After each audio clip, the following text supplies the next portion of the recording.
সুস্বাগতম বন্ধুরা, আবার একটা নতুন ব্লগে আপনাদের সবাইকে স্বাগতম জানাই। আজকে কিন্তু আমরা দুজনেই সকাল সকাল উঠে পড়েছি মামাবাবু ওঠার আগে। কেন দোলন ঠিক করেছি আমরা দুজন মিলেই শুধু যাব বাজারে। তো এখানকার কাছে পিঠে একটা বাজার খুঁজতে খুঁজতে চলে এলাম, লোককে জিজ্ঞেস করতে করতে এলাম। তো দেখলাম এসে বেশ ভালোই বড় বাজারটা, কিন্তু এই জানেন তো এই বাজারটা কিন্তু সকালবেলাই বসে। কেন রাত্রিবেলা দিয়ে কালকে এখান থেকে গেছিলাম, তখন কিন্তু এই বাজারটা ছিল না। আর এসে দেখছি নানান টাইপের মাছ পাওয়া যাচ্ছে, নানান ধরনের, এত সুন্দর। আমাদের ওখানে যেমন বেল্টিং বাজারে সব ধরনের মাছ পাওয়া যায়, এখানেও ঠিক ওরকমই সব ধরনের মাছ পাওয়া যাচ্ছে, শুধু কাতলা রুই বাদে সব। তো আমি দোলনকে বললাম যে কি মাছ নেবে, আমার তো ইচ্ছা ছিল একটু রুই বা কাতলা নেবার, কিন্তু ও বললো না গলদা চিংড়ি নেবো আর একটু পাবদা নেবো। তো আমি বললাম ঠিক আছে, ও তো রকমের পদ না করে একটু খাসির মাংস নিয়ে নিলে কেমন হয়। তো আমার ওপর চিল্লিয়ে উঠলো, কালকে যেহেতু খাসি হয়েছে একবার, তো এই কাকার কাছ থেকে পাবদা মাছ নেওয়া হচ্ছে, আর এই কাকার কাছ থেকে, পাশের কাকার কাছ থেকে চিংড়ি মাছ নিয়ে নেবো, আর একটু মুরগিও নিয়ে নেবো। কেন শুধু ওই ভালো লাগছে না, মাছ মাছ একটু চিকেনও থাকলে ভালো লাগে।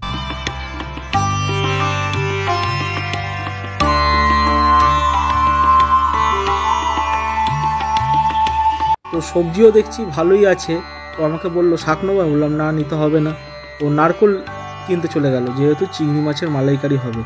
আর এখানে নারকোলের দাম তো প্রচুর, একটা নারকোল তাও দোমালা, পুরো ভালো নারকোল না, 70-80 টাকা দাম। যাই হোক চলে এসেছি, আর এসে দেখলাম ওর চাউমিনও বানানো হয়ে গেল। তো চলুন চাউমিন খেয়ে আমরা তিনজন মিলে বেরোবো। প্রথমে দেখি মামাবাবু কোথায় নিয়ে যায়। ও শ্রী শ্রী গিরিধারী আশ্রমে নিয়ে এসছে মামাবাবু প্রথমে। তো যাই, এই আশ্রমটা একটু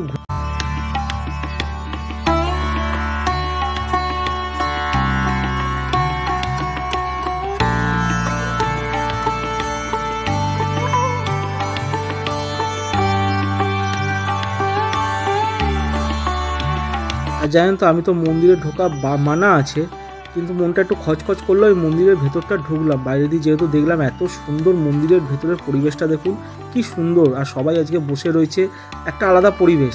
তো আমি মন্দিরে না ঢুকে পারলাম না থাকতে।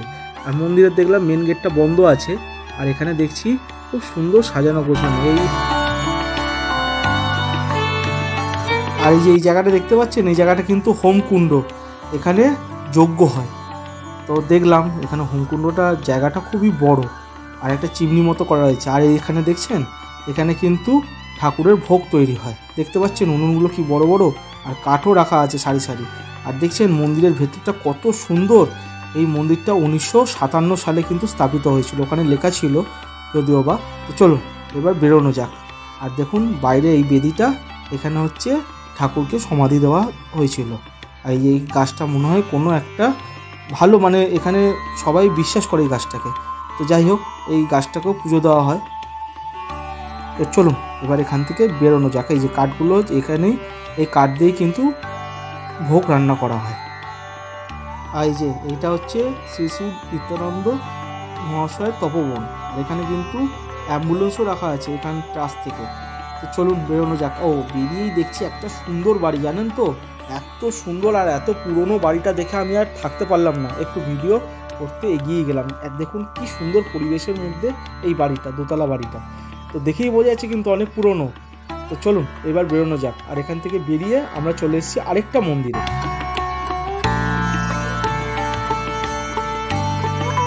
এটা কিন্তু শেতলা মায়ের মন্দির, আর যেহেতু নীলষষ্ঠী দেখুন আজকে ভিড়টা কি পরিমাণে হয়েছে, সবাই পুজো দিতে এসছে।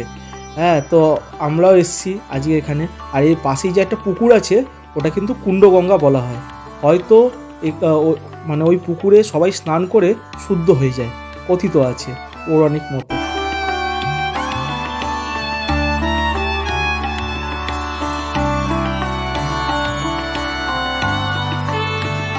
চলো আমরা তো ওখান থেকে বেরিয়ে গেছি। আজকে তো মা বাবা বলছে খালি ঘোরাবে, তো দেখা যাক কোথায় কোথায় ঘোরায়।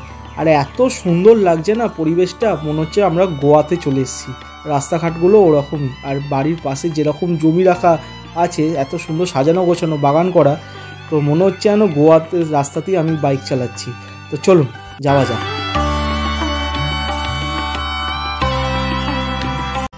এই যে আমরা কিন্তু চলে এসেছি একটা হোস্টেল টাইপের জায়গাতে। এখানে কিন্তু আগে ইংরেজরা থাকতেন। এই যে দেখতে পাচ্ছেন এই কোয়ার্টারগুলো কিন্তু 1947 সালের আগে সব সিপাহি ইংরেজরা থাকতেন, কিন্তু সব অফিসাররা। তো এখন তো আর কেউই থাকেন না, এখন সাধারণ মানুষ থাকে।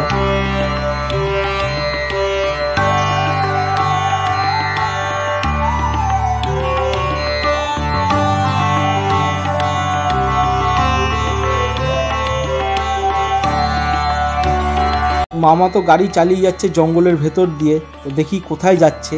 বাবা, দেখছি যে মথুরা ঝিলের সামনে চলে এসেছি। জানেন তো কাঁচরাপাড়ার কিন্তু একটা ফেমাস জায়গা মথুরা ঝিল। এখন হয়তো আপনারা দেখছেন যে জল পুরো শুকিয়ে গেছে, যেহেতু গরমকাল সেই জন্য কিন্তু জল শুকিয়ে গেছে। আর দেখতে পাচ্ছেন ঝিলটা কি পরিমাণে কত বড়। বর্ষাকাল থেকে শীতকাল পুরোটাই কিন্তু জল থাকে।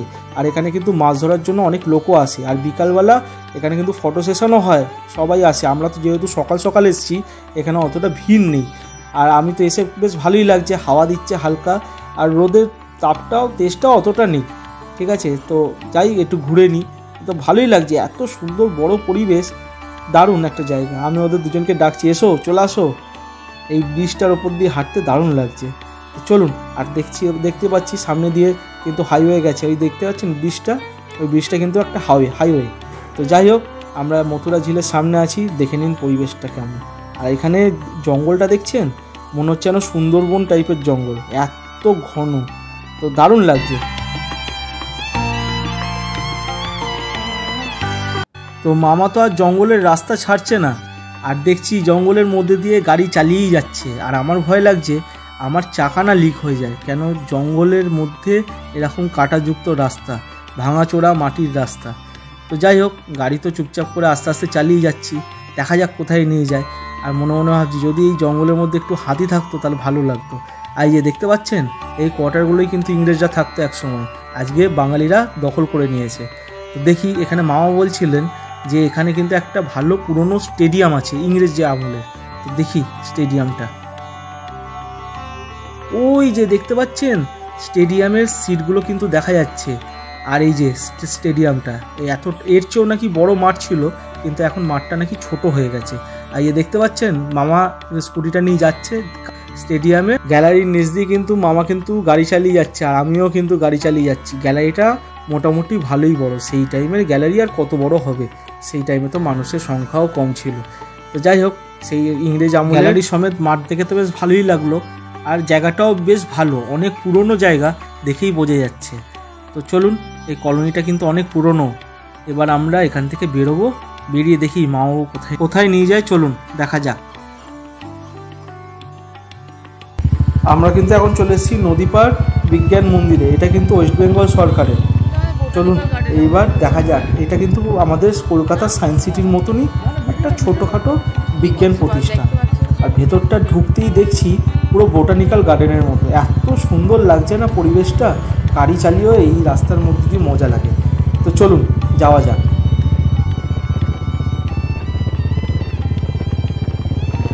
এই যে বিজ্ঞান প্রতিষ্ঠানটার যে মেন বিল্ডিংটা হচ্ছে এইটা। এখানে তো সবই গেজেটেড অফিসার, সবার সইয়ের একটা দাম আছে। মামা এটা বলছিলেন, তো আমি শুনছিলাম যে এখানে গেজেটেড অফিসারে ভর্তি। তো চলুন এবার এখান থেকে বেরোনো যাক, বেরিয়ে দেখি মাও আবার কোথায় নিয়ে যায়। আজকে প্রায় কাঁচরাপাড়া, কল্যাণী সব কিছু ঘুরে দেখাবো আপনাদের। এত সুন্দর জায়গাগুলো না, পরিবেশটা দারুণ। এই রাস্তাটা দেখছেন কত সুন্দর লাগছে। এবার আমরা চলে এনডিআরএফের বেস ক্যাম্পে। তো দেখি এনডিআরএফের বেস ক্যাম্পটা এবার একটু ঘুরে দেখব। মামা বলল যেহেতু একটু বেলা হয়ে গেছে, 12টা বেজে গেছে, এবার আর ভেতরে ঢোকা যাবে না, তো বাইরে থেকে যতটা পারবে দেখাবে। তো আমি বললাম তাই চলো, এবার বেস ক্যাম্পটা একটু দেখা যাক।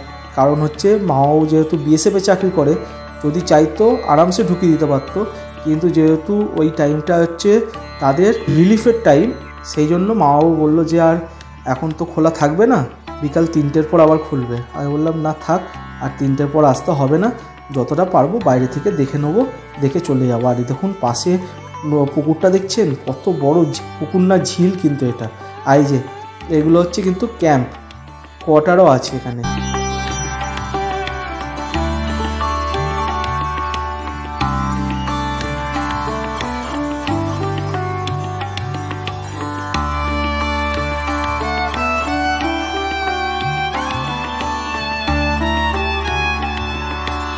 দেখতে পাচ্ছেন রাস্তার দুধারে গাছে ভর্তি, আম গাছে। আর এখানে কিন্তু আখ, আলু, নানান টাইপের সবজি চাষ হয়েছে। আর একদিকে হচ্ছে পেয়ারার শুধু গাছ, পেয়ারা আর আম গাছ। তো আম তো বড় হয়নি, তো দোলন খুঁজছিল পেয়ারা, যদি ডাসা পেয়ারা পাওয়া যেত তাহলে একটু খাওয়া যেত। কিন্তু আমি বললাম আমার টাইম নেই, যেহেতু অনেক জায়গায় ঘুরতে হবে, সেই জন্য বেশি টাইম নষ্ট করলে হবে না। তো মামা দেখছি ভেতর দিয়েই নিয়ে যাচ্ছে।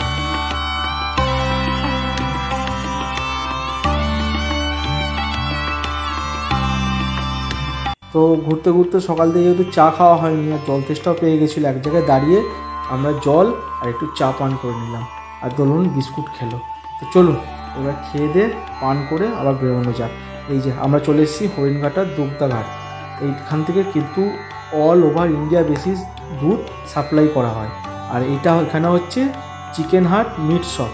এখান থেকে পুরো ওয়েস্ট বেঙ্গল না, পুরো ইন্ডিয়াতে কিন্তু চিকেন, মাটন, তারপর নানান টাইপের মিট, ডাক, সব ধরনের, হাঁসের মাংস, তারপর কোয়েল পাখির মাংস, সব ধরনের মাংস এখান থেকেই কিন্তু যায়। আমি একটু হাঁসের মাংস নেওয়ার ইচ্ছা ছিল, তো দোলনকে যখন বললাম, ও বললো ফ্রোজেন নেবো না। তো দাদা বললেন যে এখান থেকে যদি আপনি ভালো না পান তাহলে ওয়েস্ট বেঙ্গলের কোথাও আপনি ভালো পাবেন না। এখান থেকে সঙ্গে সঙ্গে কেটে তৈরি হয়ে এই শপটায় চলে আসছে, একদম হরিণঘাটার বাইরের শপ। তো আমি নিলাম একটু হাঁসের মাংস আর সর্ষের তেল, ঘি আর মধু। তো চলুন এবার আমরা চলে এসেছি 12 ব্যাটালিয়ন ফোর্সের সামনে, বিএসএফ। এটা দেখতে পাচ্ছেন কত সুন্দর কোয়ার্টারগুলো, এখানে যারা থাকে তাদের কতই না ভালো লাগে। এত সুন্দর খোলামেলা পরিবেশ, গাছপালার মাঝখানে, এত সুন্দর লাগছে না, দারুণ লাগছে। কিন্তু এখন যেহেতু ওদের একটুখানি বিশ্রামের টাইম, আমরা আর ভেতরে ঢুকবো না। আমরা ঢুকে ফালতু ওদের বিশ্রাম ব্যাঘাত ঘটাবো না। যদি মা বাবু চাইতো আই কার্ড দেখিয়ে ঢুকে যেতে পারতো, কিন্তু আমি চাই না কারণ বিশ্রামে ব্যাঘাত ঘটাতে। তো চলুন বাইরে থেকেই দেখে বেস ক্যাম্প আমরা এবার যাব আরেকটা অন্য জায়গায়। এই যে দেখতে পাচ্ছেন সামনে বাসটা আসছে, এটা কিন্তু স্কুল বাস। সব বিএসএফের বাচ্চারা এই বাসে করে স্কুলে যায়, দারুণ লাগছে। আর এই যে আমরা চলে এসেছি IISER কলকাতাতে। এই দেখুন আরেকজন বাইকে চালাতে চালাতে স্ট্যান্ড করছে, হাত তুলে দিচ্ছে, হাত দিয়ে গুলি চালাচ্ছে, কি করছে দেখুন। এই দেখুন নাচতে শুরু করে দিচ্ছে বাইক চালাতে চালাতে। যে এরকম করো না, কখন কার কি খারাপ কপাল থাকে তার ঠিক নেই। এই দেখুন আমি বারবার করে বারণ করছি, আর ও স্পিড তুলে এরকম হাত তুলে গাড়ি চালাচ্ছে। আর দেখতে দেখতে আমরা কল্যাণীতে চলে এসেছি। বিশাল বড় ইনস্টিটিউট কিন্তু এটা, মেডিকেল ইনস্টিটিউট। আমি ভাবছিলাম ভেতরে হয়তো ঢুকতে দেবে না, তো ওখানে যে সিকিউরিটি গার্ড দাদা ছিলেন তার সাথে মা বাবু কি কথা বললেন, বললেন যে একটুখানি ঘুরবো। তো ওনারা বললেন যে বেশি দূর অবধি যাবেন না, যতটা পারবেন তাড়াতাড়ি একটু ঘুরে চলে আসবেন।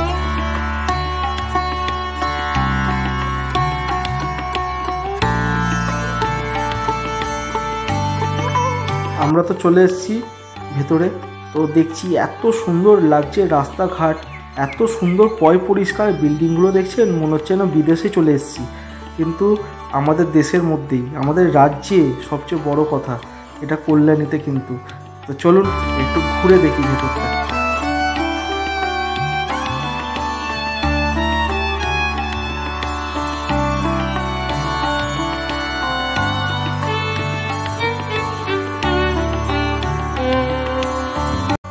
মনে হচ্ছে একদম আমরা যখন রামুজিতে গেছিলাম জানেন তো, রাস্তাঘাটের বিল্ডিংগুলো কিন্তু এরকমই ছিল, এরকমই লাগছিল। এত সুন্দর লাগছে, মনে হচ্ছে আমি রামুজির ভেতরেই বাইক চালাচ্ছি। এত সুন্দর একটা পরিবেশ।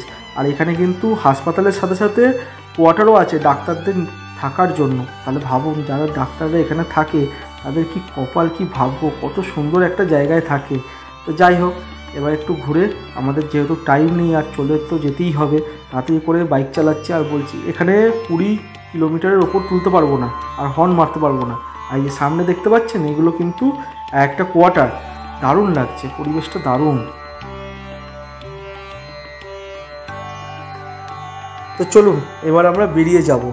আর অনেকটাই টাইম এখানে ভেতরটা কাটালাম, এবার আমাদের বেরিয়ে যেতে হবে। কেন? দোলন গিয়ে আবার রান্না করবে। এই যে দেখতে পাচ্ছেন কি সুন্দর বিল্ডিং, রাস্তাঘাটটা এত সুন্দর, বাইক চালিয়ে এত মজা লাগছে। আর স্লো কিন্তু চালাতে হচ্ছে, 20 ওপর কিন্তু তুলতে পারবো না, কিন্তু তবুও ভালো লাগছে, দারুণ রাস্তাঘাটটা। চলুন এবার বেরিয়ে দেখছি একটা কোথার ভেতর দিয়ে, ওই যে সায়েন্স সিটি বলছিলাম না, ওই ভেতরে রাস্তায় মনে হয় ঢুকিয়ে দিয়েছে। এইগুলো মনে হয় তাদের থাকার জায়গা, কোয়ার্টার।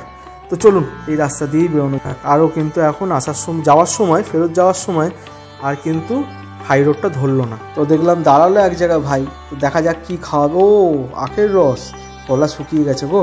চলুন এবার আখের রস খেয়ে তাড়াতাড়ি করে ঘরে ফেরা যাক। আর এই দেখুন ঘরে ফিরে দোলন তো রান্নার কাজে ব্যস্ত হয়ে গেছে।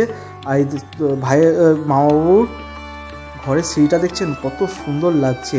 আর এই দেখুন দোলন ওপর দিয়ে উঠতে উঠতে দেখছি রান্নাঘরে কাজ শুরু করে দিয়েছে, যেহেতু অনেক কাজ আছে।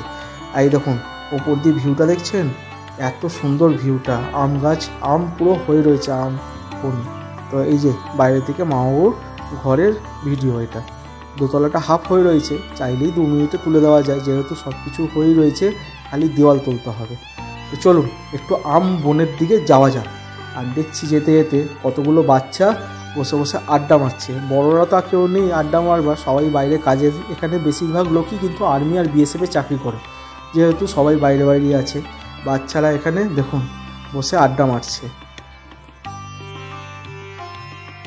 এই দেখুন আম বনে আসতে না আসতে দেখছি চারিদিকে পাতা ঝরে পড়ে রয়েছে, এত সুন্দর লাগছে, এত সুন্দর একটা পরিবেশ, দারুণ লাগছে। তো চলুন একটু আম বন ঘুরে আপনাদের দেখানো যাক।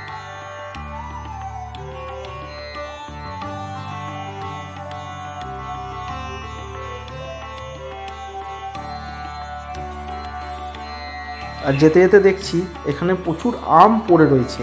তো আমি দেখলাম যে এখানে একদম ছোট আম ছাড়া একটু বড় আম নেই। এই আমগুলো কষ্টা হবে, টক তো হবেই না। আর সবই প্রায় একই ধরনের আমই রয়েছে।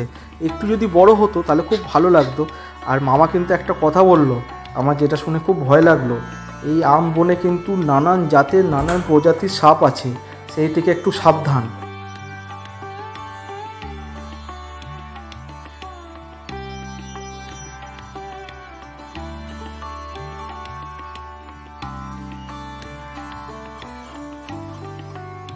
যেতে যেতে দেখছি কতগুলো গরু বাঁধা রয়েছে, এটা নিশ্চয়ই কারোর পোষা গরু। আই দেখুন বাচ্চাটার কাছে যে এসছি, মাটা দৌড়ে এসছে, ভাগ্যিস ওর গলায় দড়ি বাঁধা, খুঁটি বাঁধা ছিল, না হলে আমাকে এসে হয়তো গুতিয়েই দিত। আমি তাই দেখে ভাবলাম যে সব পশুর মধ্যেই, সব পশু মায়ের মধ্যে একটা আদরের কাজ করে। হয়তো ভাবছিল যে আমরা যদি তার বাচ্চাকে ক্ষতি করি। আর দেখছেন চারিদিক দিয়ে কত সুন্দর পাখি উঠছে, বক উঠছে, নানান প্রজাতির পাখি উঠছে, দারুণ লাগছে। এই যে এই বিলগুলো যারা চাষ করে বা আম বনটা যাদের, তারা কিন্তু এখানে একটা মাচা টাইপের বানিয়ে রেখেছে ছোট। আর এই মাচাটায় কিন্তু সবাই এসে আড্ডা মারে, দারুণ লাগছে। দেখুন বিলগুলো কত বড় বড়, এখানে কিন্তু প্রচুর পরিমাণে মাছ চাষ হয়। আর এই দেখুন এই মাচাটা, এখানে বসে কিন্তু সবাই আড্ডা মারে। তো আমাকে মাও বললো যে এখানে বসে চলো আড্ডা মারা যাক, কিন্তু আমাদের হাতে যেহেতু টাইম নেই, এখন গিয়ে খাওয়া দাওয়া করতে হবে, স্নান করতে হবে, সেজন্য তো টাইম নেই। আর মাও বললো যে একটু চলো আর্মি ক্যাম্পটার দিক দিয়ে ঘুরে আসি। তো চলো আর্মি ক্যাম্পের দিকেই যাওয়া যাক। আর হাঁটতে হাঁটতে কিন্তু আমার পা এবার ব্যথা হয়ে গেছে, সেই সকাল থেকে দৌড়াচ্ছি, একবার বাজার, একবার বেস ক্যাম্প, নানান জায়গায় ঘুরে বেড়াচ্ছি। তো চলুন মেডিকেল সব ঘোরাও হয়ে গেল, এবার কাঁচরাপাড়ার সামনের যে আর্মি বেস ক্যাম্পটা আছে ওইটার দিকে যাওয়া যাক।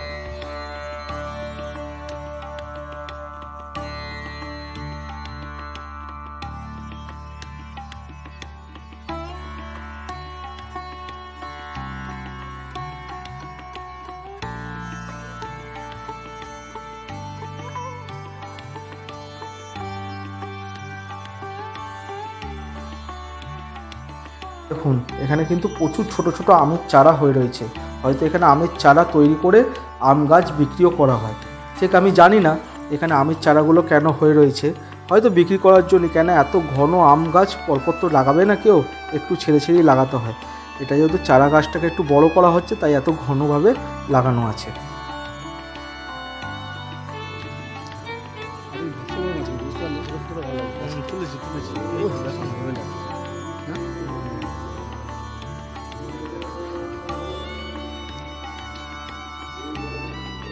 এই ঘাসটাও ভালো। এই যে আমরা আস্তে আস্তে কিন্তু হাঁটতে হাঁটতে আর্মি বেস ক্যাম্পের সামনেও চলে এসেছি। এই রাস্তার ডান দিক বাঁ দিক দুদিকেই কিন্তু আর্মির বেস ক্যাম্প। আর মা বললো এখানে কিন্তু যেহেতু আর্মি এখানে পাহারা দেয় সবসময়, এখানে কিন্তু ভিডিও না করাই ভালো। তো আমিও ভিডিওটা সঙ্গে সঙ্গে রেখে দিলাম ওদের সামনে। আর একজন দেখে আমাকে জিজ্ঞেসও করছিল, ভাই এ ক্যা হো রা হ্যায়। আমি বললাম না না দাদা থোড়া ভিডিও কর রে थे। তখন বললো যে এটা পুরো রেস্ট্রিক্টেড এরিয়া, এখানে কিন্তু ভিডিও করবেন না।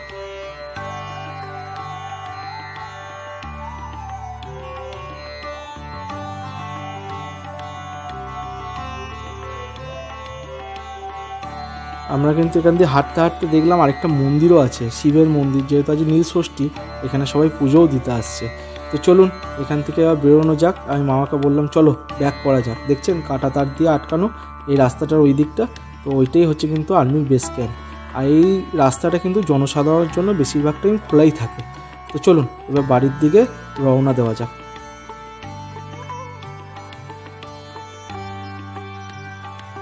ঘরে এসে দেখলাম দোলনের প্রায় রান্না কমপ্লিট, চিকেন হয়ে গেছে, চিংড়িটা করতে হবে, আর পাবদা মাছও হয়ে গেছে, আর পাঁপড় ভেজেছে, আর বেগুন ভেজেছে। আর এই দেখুন পাবদা মাছ। আর এই দেখুন একটা বাচ্চা মেয়ে জানেন তো ফুল নিয়ে এসেছিলো, দোলন ফুলগুলো নিয়ে এরকমভাবে জলে রেখে দিয়েছে। আর এই বাচ্চাটা দেখছেন, এই বাচ্চাটা কিন্তু মামার ভাগ্নে, আমাদের ভাই হবে। তো এই ভাইটা খুব ভালো, মানে এত সুন্দর আর এত রোগা সোগা না, ওর হাতগুলো আমি ধরছিলাম পুরো প্যাটকাটির মতো। ও যেহেতু জিমন্যাস্টিক আর অ্যাথলেটিক করে সেই জন্য এত রোগা। আমি বলছিলাম তুই খাস না, ঠিক মতো খাবি? বলছে না দাদা আমি তো জিমন্যাস্টিক আর অ্যাথলেটিক করি তাই আমি রোগা। এত আর ও আঙুলগুলো দেখছিলাম এতটা বড় বড়, মানে আমার আঙুলের চেয়ে আরও বড়। দেখছেন কত সরু সরু হাত, আমি হাত দেওয়া মাঝে মাঝে টিপে ধরছি, আর ভয়ও লাগছে বা পাটকাঠির মতো যদি ভেঙে যায় তাহলেই হয়ে গেল। এই যে মামাও নিচে খেতে বসে গেছে। তো চলো একসাথে খেয়ে নেওয়া যাক, খেয়ে দিয়ে একটু ঘুম দিয়ে আবার সবাই মিলে বেরোবো। দোলনের মামা, দোলনের মাসি, তার দুই ভাই বোন সবাই মিলে একসাথে আমরা এবার বেরিয়েছি একটা জায়গায়। জানি না এটা কোথায়, দেখা যাক এটা কোথায় নিয়ে যাচ্ছে। দেখলাম এটা একটা পুকুর ঘাট টাইপের, এই পাশেই নাকি মুকুল রায়ের বাড়ি। তো যাই হোক এখানে কিন্তু সন্ধেবেলা সবাই এসে একটু আড্ডা মারে বসে এই পুকুর ঘাটটাকে ঘিরে। তো চলুন আমরা একটু বসি, একটু আড্ডা মারি, যেহেতু অনেকেই এসছি, অনেকজন মিলেই।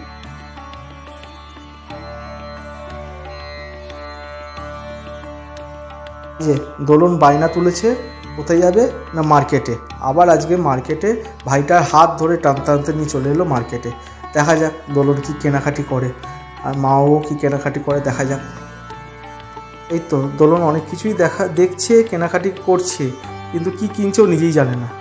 তো চলুন নানান জিনিস দেখছে, সব কিছুরই দাম দেখছে। এই যে এখানে গান্ধী চক, একদিকে চলে যাচ্ছে হালিশহর, একদিকে হচ্ছে কাঁচরাপাড়া। তো চলুন একটু মার্কেটটা তাড়াতাড়ি ঘুরে তাড়াতাড়ি করে এখান থেকেও বেরোতে হবে, যেহেতু অনেকটাই সন্ধ্যে গেছে। এই যে দেখতে দেখতেই মা বাবু বন্ধুর সাথে দেখা হয়ে গেছে। এই দাদাটাও কিন্তু বড় একটা ফুটবলার। তো দেখি দোলন আবার কার জন্য গেঞ্জি দেখছে, দেখা যাক কার গেঞ্জি। এই যে আমরা চলে এসেছি এবার এক্সপ্রেস মার্কেটে। দেখা যাক, মামা তো ডাকছে, কী জন্য ডাকছে আমি কিন্তু জানি না, কিন্তু দেখেই যাচ্ছে কন্টিনিউয়াস। তো যাই দেখি কি বলছে।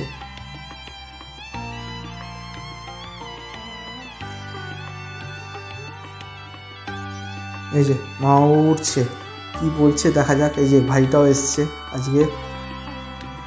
এই দেখুন আমার হাত ধরে টানানি করছে, আমাকে বলছে একটা শার্ট নিতেই হবে, আর আমি বলছি না আমি কিছু নেবো না। তো যাই হোক অনেক কষ্ট করে ওকে টেনে টুনে বের করলাম ওই শোরুম থেকে। এবার একটা রেস্টুরেন্টের সামনে গিয়ে টানাটানি করতে শুরু করেছে। হায় ভগবান, ঘরে অত কিছু রান্না করা আছে, চিংড়ি মাছ, চিকেন, এইসব ছেড়ে দিয়ে আবার ধাবাতে ঢোকাচ্ছে রেস্টুরেন্টে। এই দেখুন হাত ধরে টেনে নিয়ে যাচ্ছে। আমি বলছি না খাবো না, ও বলছে না খেতে হবেই।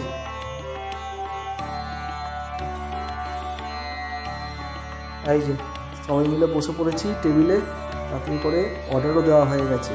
যেহেতু মটন বিরিয়ানি অর্ডার করেছি আর স্পেশালটা, সেজন্য ঘরের চিকেনের দুঃখ ভুলে গিয়ে আমিও বসে পড়েছি খেতে। কখন আসবে বিরিয়ানি সেটাই অপেক্ষায় আছি। এই যে আমরা আর ভাই দুজনেই বিরিয়ানি নিয়েছি, দুজনের বিরিয়ানি তাড়াতাড়ি চলে এসছে, আমরা এবার খাওয়া শুরু করে দেবো। আর ওরা অর্ডার করেছে বাটার নান আর চিকেন গার্লিক। তো তাড়াতাড়ি করে আমি বিরিয়ানি খাওয়া শুরু করে দিই, ওর তো আস্তে আস্তে টাইম লাগবে। আর দেখলাম ওদেরটাও 5-10 মিনিটের মধ্যে চলে এলো, তো ওরাও খাওয়া শুরু করে দিল। যাক পেটটা ভর্তি হয়ে গেছে, দারুণ খাওয়া দাওয়া হয়েছে, পেট ভর্তি হয়ে এবার বেরোতে হবে। তো চলুন বন্ধুরা, ব্লগটা এখানেই শেষ করছি। আশা করি সবার ভালো লেগেছে। ভালো লেগে থাকলে অবশ্যই একটা লাইক কমেন্ট করবেন, আর যারা নতুন আছেন অবশ্যই সাবস্ক্রাইব করে দেবেন।